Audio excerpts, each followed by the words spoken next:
Polisi nyamar jadi ustaz, tangkap residivis pencurian di Padang.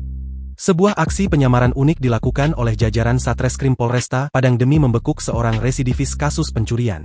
Alih-alih menggunakan seragam lengkap, sang polisi justru tampil religius hingga membuat pelaku terkecoh. Itulah yang ditunjukkan oleh Kepala Tim Klewang Satreskrim Polresta Padang, Aibtu David Riko Dermawan.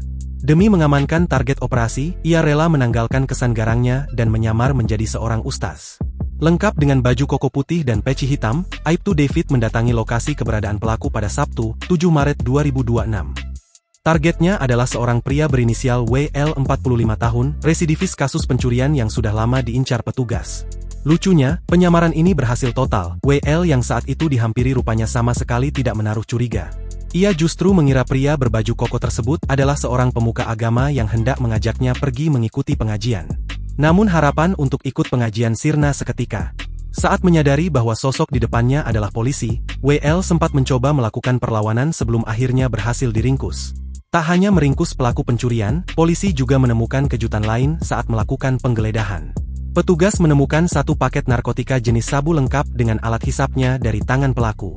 Kini, WL beserta barang bukti telah diamankan di Mapolresta Padang untuk mempertanggungjawabkan perbuatannya. Aksi Ustaz Klewang ini pun viral dan mendapat apresiasi karena kreativitas kepolisian dalam menegakkan hukum dengan cara yang persuasif namun tetap tegas.